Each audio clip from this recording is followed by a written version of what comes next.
It is UFC 260 this weekend and I'm going to preview it right now. But why should you listen to my predictions? Well, I will show you my predictions from UFC 259 at the end and then you can decide yourself. He keeps doing what he's doing, we're all going to pop our heads up one day and start talking GOAT. Let's start off with the big boys. Francis Ngannou will challenge Stipe Miocic for the UFC Heavyweight Championship of the World. If you're a casual fan and you don't know anything about either of these two guys, well, buckle up because I have got some incredible backstories to give you. Let's start off with Stipe Miocic. Stipe is the current reigning defending UFC Heavyweight Champion of the World after beating Daniel Cormier for the title. Stipe is not only the UFC Heavyweight Champion of the World, he is also an active firefighter.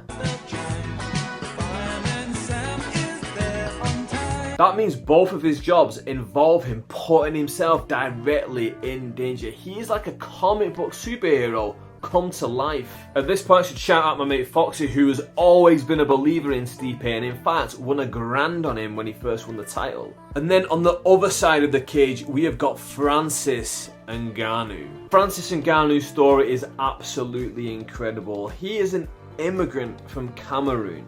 He decided to travel all the way from Cameroon all the way up to North Africa, settling in Morocco, and then took his chance and illegally crossed and made it to Spain. Ngannou tells absolutely harrowing stories of that crossing from Morocco to Spain, how he had to put his life on the line, all to risk it to make a better future for himself. I would like to have kids in my life, and well, how can I take care of those kids? They're gonna go back in the same process, in the same life like me? No, I have to take action. And Ngannou is a true example to everyone around the world to say that no matter what your situation is, if you try hard enough, you might just be able to make it. After all that, Ngannou ended up making it to France. He wanted to become a boxer. He was a huge fan of Mike Tyson. But someone in the gym said, hey, you should try out MMA. Now he put it off and he put it off, but eventually he got to it. But hey, look where it's got him. Millions of dollars later, this is his second title fight, and this Saturday or Sunday morning if you're in the UK, Francis Ngannou could become the UFC heavyweight champion in the world. But let's not get too hasty because these two fellas have faced off before and Stipe basically controlled Ngannou for the entire fight and won it with a unanimous decision. And that would seem to be the key to victory in this fight. If Stipe is going to win, he's got to outscore Ngannou, he's got to control him, he's got to grind him down, he's got to close the distance to make sure Ngannou cannot generate the power to knock him out and just keep Ngannou at bay for the full 25 minutes. And the key to victory for Ngannou is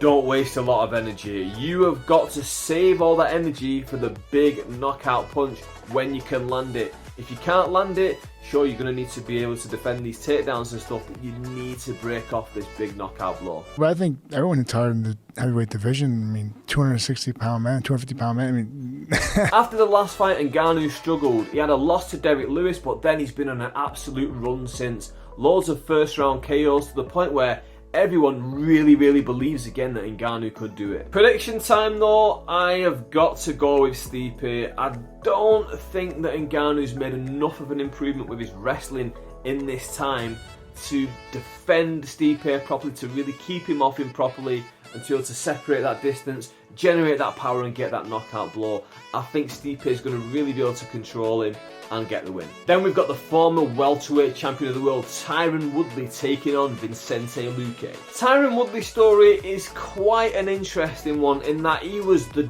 dominant force in the division. He was smashing guys like Darren Till, he beat Demian Maia, Wonderboy, Kelvin Gastelum. But then Kamaru Usman came along, dominated him for the fight and took his title from him. Since then, Woodley's had losses to Gilbert Burns and his rival Colby Covington. I knew I was going to break him, it was just a matter of time. At the same time, Woodley's trying to launch a rap career which, well, it's not going that well. So he has these two careers that a lot of people dream of, a rapper and a pro mixed martial artist, but both of them seem to be dragging him down. Then on the other side of the cage, you've got Vicente Luque. Luque's on a 2-fight win streak with recent wins over Randy Brown and Nico Price, but he had a loss before that to Stephen Wonderboy Thompson. And overall, Luque's CV is nowhere near as impressive as Tyron Woodley's. Now, MMA maths doesn't really work, and also the fact that Luque's got a weaker CV than Woodley, I don't think means too much in this instance.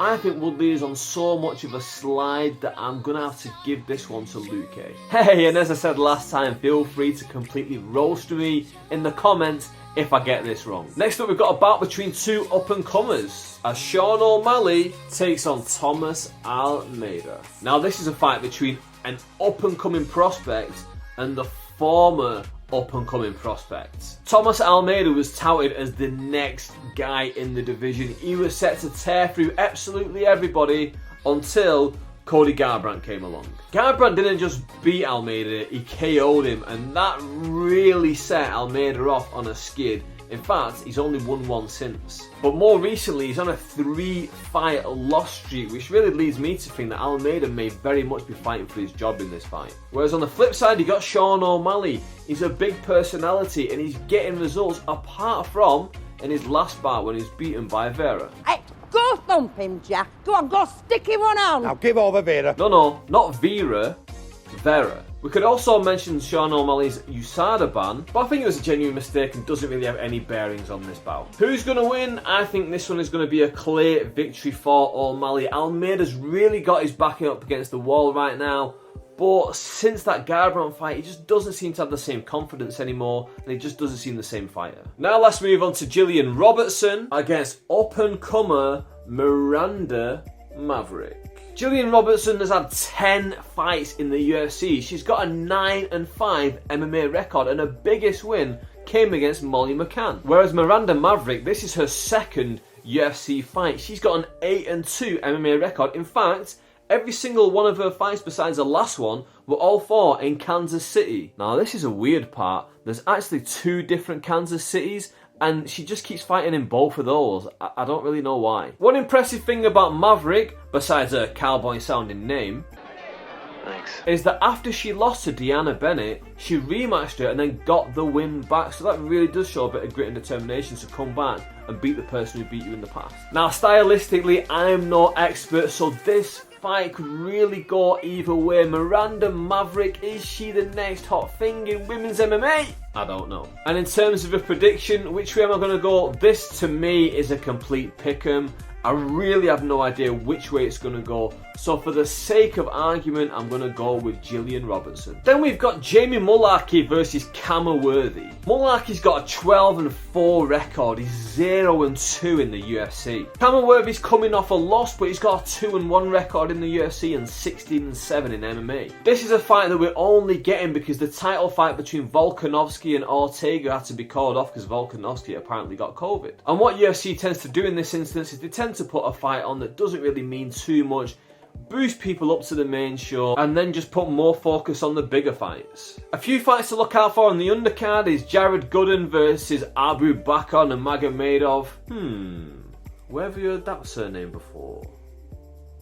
Yes, that's right, it is Khabib's brother. He doesn't have the same record as Khabib, he doesn't have the same pedigree as Khabib, but it's always worth checking out, isn't it? Then Hannah Goldie's going to face the returning Jessica Penne, who hasn't fought for over 4 years after having main events against people like Andrade and Joanna. And the main event of prelims will be Alonzo Menifield versus William Knight. Again, Menifield's been on the main cards before, he's fought OSP but he didn't do too well, but he's still a name to look out for. Right then, so how did I get on last time? Let's have a look at those predictions. I'm going to go with a Rakic win.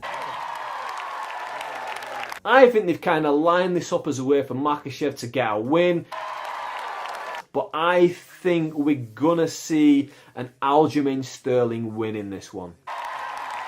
I'm going with Amanda Nunes. I think Izzy's going to win. What is wrong with you? Oh, look at that. I didn't do too badly. I was pretty close to getting all the main card fights right, but hey, what can you do? I suppose nobody's perfect. Right, that is it. It's the end of the video. I would love to hear your guys' predictions on these fights. Drop them in the comment section down below. Don't be a captain hindsight. Put your predictions out there for the world to see, because anyone can say, oh, I knew he was going to win. I knew she was going to win. But if you put it out there for the world to see, you're putting your money where your mouth is. Right, that's enough from me. I'm going. See you later.